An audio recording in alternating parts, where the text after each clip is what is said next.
All right, guys, so the Model A has been sitting out here for a couple of weeks now. The weather just wasn't cooperating, and finally we have a nice day.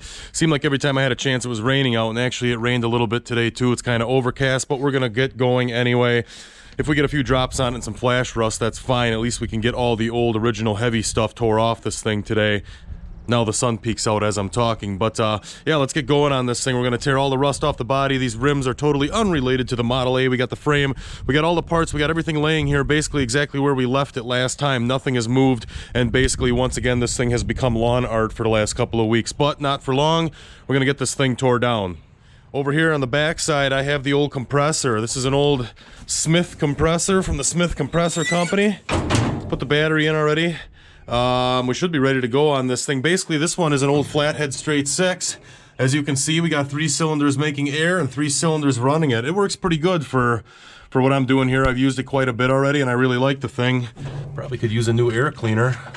But she should work for today. Got it all gassed up already, got my lines hooked up, got the sandblasting pot drug out. This is an old Sandstorm. I believe it holds 200 pounds if I'm not mistaken, and I already filled the thing up too. So we are full right to the top. Got extra sand here if we need it.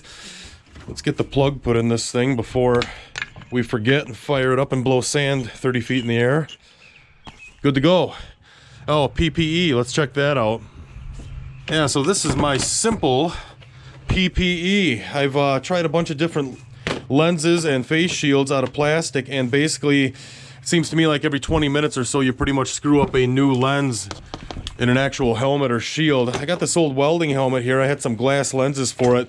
Actually, the one in it now is plastic, but these tend to work pretty good. And you can see here on the bottom, I cut out for my respirator. Basically, I'm gonna run a painting respirator, wear a painting respirator. The helmet clears it here on the sides. It keeps me from breathing this nasty dust out of the sandblaster, the rust, and whatever else may come out. And this does a great job of shielding my face. I'm also gonna wear safety glasses under that because a lot of times the sand bounces in there and gets right in your eyeball. So that's basically it. It's a pretty simple, crude setup, but it works really well. So let's get this thing fired up and get going.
Alright guys, so we ran out of daylight yesterday. I was doing the inside of the doors on this thing and climbed inside, and as soon as that sun peeked behind the trees, I pretty much lost track of where I was. I couldn't really see what I was doing anymore, but we're almost done on the body. Just a little bit in the back and everything up top. The firewall's pretty much done. The inside of this door is done. And we got a little bit on the skin over here on this side. Before we get cracking here this morning, I am going to run over to the barn and see if we can find those cut-off horns for the front of this frame so we can fix that up right away too. I have a bunch of Model A stuff sitting on this shelf, and I don't see any frame parts laying here.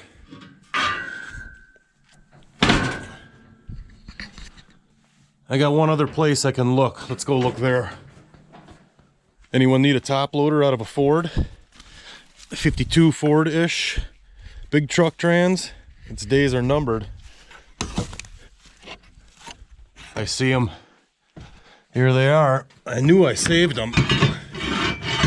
Oh, that is not Model A. That is Dodge, I believe. Oh, here they are. That's a Model A for sure. That's another Dodge. Here's the other Model A. Perfect. All right. Well, that should solve our problem. You know what? I also have a nice front cross member here.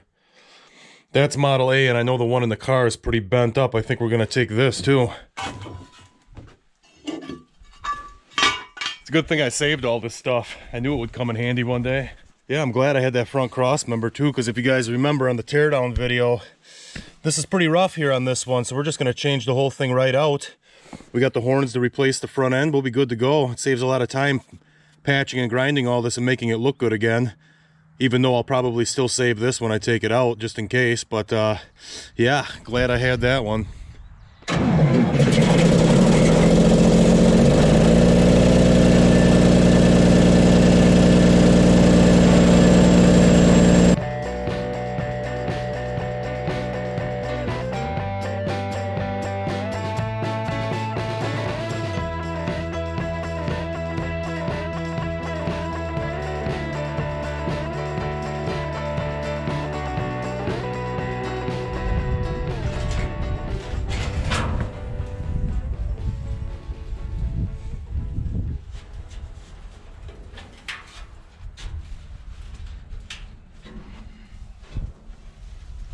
Well, as you can tell, the car is now upside down, and that's going to make it a lot easier for me to finish this thing up. I'd say we're about 98% done here.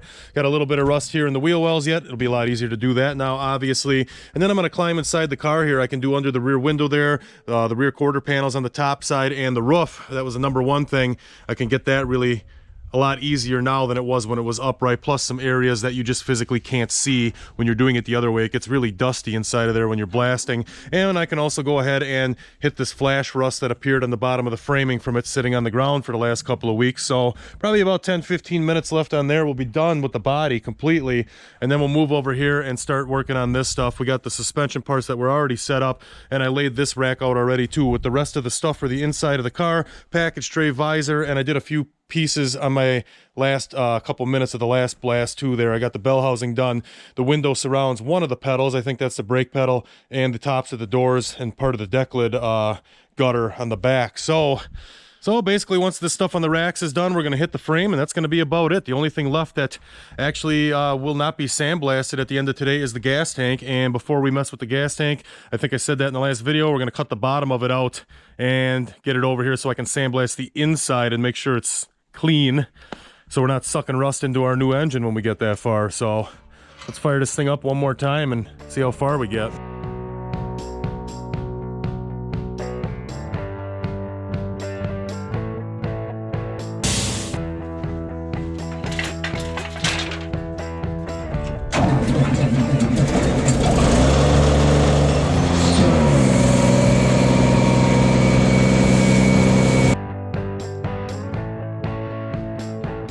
Well, that pretty much does it. The frame is complete. The only thing I didn't do on here is the front cross member, because we are going to be changing that out. I made sure to get in really good down in here, so we should be able to just knock the rivets out of that, replace the front cross member and the front horns, be good to go after that.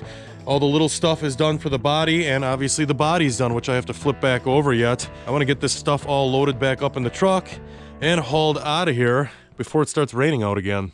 All right, guys, so basically I had about 6 hours into sandblasting the entire Yard Art Model A, all the pieces, parts, the small stuff over here, that obviously takes a lot longer. And the inside of the body, that takes a long time. It's kind of hard to see what you're doing when you're in there making a big dust cloud and sitting right in the middle of it. Basically, it took about 6 hours, used about 1,700 pounds of sand to do this job. A little more than I thought it would take, but I mean, 6 hours straight, that's quite a bit of sand you're running through that blaster. Probably takes longer to fill it than it does to empty it. That kind of sucks. One of these days I'd like to build a bin or a gravity box where I can just open a valve and fill it. That would save a lot of time when I'm doing this stuff. But yeah, basically the old Smith compressor worked out really good too.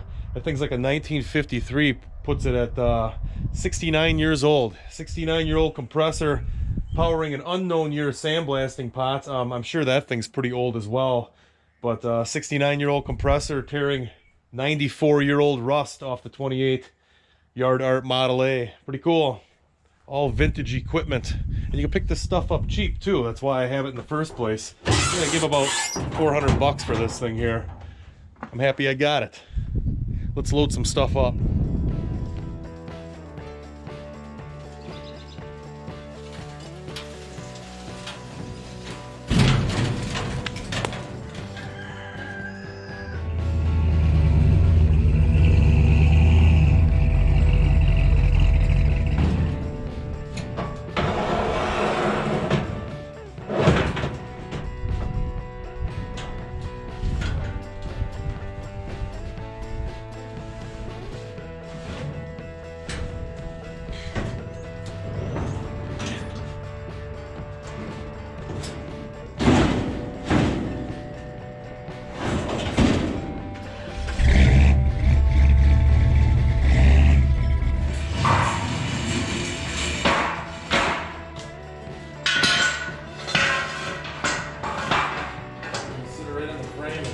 You're actually behind it, so you walk right behind it, and the crossmember goes in that slot. Oh yeah, something like that. Right there. Cool, that's it. Thank you. So as you guys can tell, the Model A is back down at the shop now. It's sitting on the chassis, and it is ready to start having some sheet metal repair done on it, and we'll be coming back with that shortly. We're gonna go ahead and start making all the new panels for the bottom edges. We're gonna make some new door skins. We got a little bit of frame stuff to do. Like I said, we're gonna put that new crossmember, or that different crossmember in the front, get the horns fixed up on that. We got a little bit of repair to do on the back crossmember on the frame too, where the spring goes in, because that was pretty much busted in half, so we'll have to do some stuff to that. But we're looking pretty good now. Everything's clean, except for where the chimney leaked the other night on the furnace and put a big rust spot on my quarter panel already. I probably should move this forward a little bit. Or better yet, maybe go up on the roof and fix the leaking roof. I'll probably just move the car. All the other parts and pieces of the car that I sandblasted are up on the shelf over there. So once all our sheet metal repair is done, we can start bringing that down and assembling some suspension parts, ordering what we need to finish up the project. We also have the engine to tear down yet and some work to do on that fuel tank. So that's pretty much it, guys. I'm gonna leave this one off here. Thank you guys for watching. Appreciate it. Till next time.